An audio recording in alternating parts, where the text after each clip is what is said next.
नमस्कार। सभी विद्यार्थियों को शिक्षक दिवस की शुभकामनाएं। आप सभी को मैं एक कहानी सुनाऊंगा। ये कहानी एक पुल की है। जब आप एक पुल के बारे में सोचते हैं तो ताकत और दृढ़ता जैसे शब्द दिमाग में आते हैं।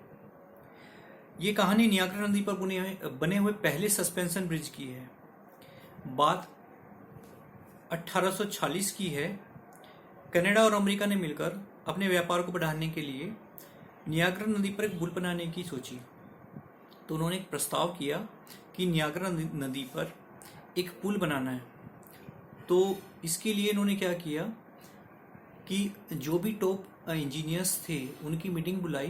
जो कनाडा और अमेरिका के टॉप इंजीनियर्स थे सबकी एक मीटिंग बुलाई और सबकी सभा की, क्योंकि नियाग्रा नदी काफ़ी बड़ी थी और नियाग्रा वाटरफॉल जो है वो इतना बड़ा है, इतना विशाल है कि उसमें उस टाइम तक ना तो हेलीकॉप्टर का आविष्कार हुआ था और उसमें क्योंकि उसका जो पानी है वो करीबन 100+ की स्पीड है उसकी, जो स्ट्रीम ऑफ वाटर है, तो उसमें ना कोई नाव चल सकती, तो इतनी तेज पानी है, और ना ही उसके आर पार कोई रॉकेट जैसी चीज, कुछ रॉकेट में केबल बांध के कुछ ऐसा कुछ भी मतलब पॉसिबल नहीं था।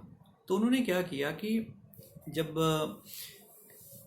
सभी मीटिंग बुलाई सबकी, तो पूरी मीटिंग में तो इंजीनियर्स ने बोला कि नहीं, हम तो इस पे पुल नहीं बना सकते बिल्कुल भी, क्योंकि हमारे अभी तक कोई ऐसी टेक्नोलॉजी नहीं है। आप वेट करिए, अभी कुछ साल वेट करिए, जब टेक्नोलॉजी आ जाएगी इस टाइप की तो हम सोचेंगे, इस पे विचार करेंगे। तभी पीछे भीड़ में एक 23 साल का नौजवान था, उसने हाथ खड़ा किया, सर मैं कुछ बोलूं? तो सबने उसकी तरफ को देखा और सब हंसने लगे। बोलने लगे इतने बड़े बड़े इंजीनियर आए हुए हैं तो आप क्या बोलोगे, आप तो इतने छोटे हो अभी। तो उसने बोला कि मेरा एक प्रस्ताव है कि आप वो मानिए और मैं इस नियाग्रा नदी के ऊपर पुल बना लूँगा। तो जब कोई भी इंजीनियर तैयार नहीं हुआ तो जो चीफ इंजीनियर थे उन्होंने बोला चलो इसकी बात मान लेते हैं। तो चीफ इंजीनियर ने क्या किया कि उनको अपॉइंट कर लिया कि चलो ठीक है, आपकी बात सुन लेते हैं। उनका नाम था, जो लड़का था 23 साल का, उसका नाम था चार्ल्स एलिट। तो चार्ल्स एलिट ने बोला कि सबसे पहले तो मुझे एक प्रतियोगिता रखनी है कि जो नियाग्रा के आर पार कोई ऐसा एक बच्चा या कोई ऐसा आदमी जो नियाग्रा के आर पार एक पतंग उड़ा सके। तो लोगों ने फिर से हंसना स्टार्ट कर दिया कि भाई ये क्या बात है। बोलता नहीं, मुझे तो ऐसा ही काम करना है, सबसे पहले मुझे पुल से पहले पतंग उड़ानी है। तो अनाउंस कराया अमेरिका की तरफ भी और कनाडा की तरफ भी। तो एक बच्चा तैयार हुआ, काफ़ी लोगों ने पतंग उड़ाई, लेकिन एक बच्चे ने पतंग उड़ाई और उन्होंने पहले ही घोषणा कर दी थी पतंग ऐसी होनी चाहिए कि दूसरी साइड में खड़ा हुआ आदमी उसको पकड़ ले, मतलब इतने ऊपर उड़नी चाहिए। तो एक बच्चा था हारमन वॉल्स, 16 साल का, उसने पतंग उड़ाई और दूसरी साइड में खड़े हुए आदमियों ने वो पतंग पकड़ ली। उस पतंग की डोर के साथ में एक छोटे केबल को भेजा गया सबसे पहले। तो पहले उस छोटे केबल को भेजा, फिर छोटे केबल में बांध के एक बड़ा केबल भेजा, फिर उससे एक ट्रॉली भेजी, फिर ट्रॉली में और बड़े बड़े केबल भेजे,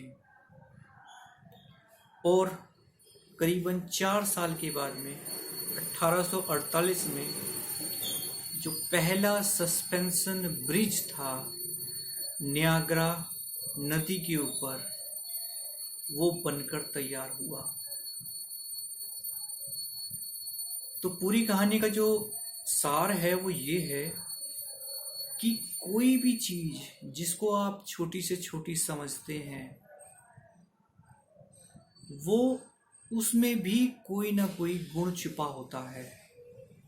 कई बार छोटी चीजें भी हमें बहुत कुछ बड़ा करने के लिए प्रेरित करती हैं।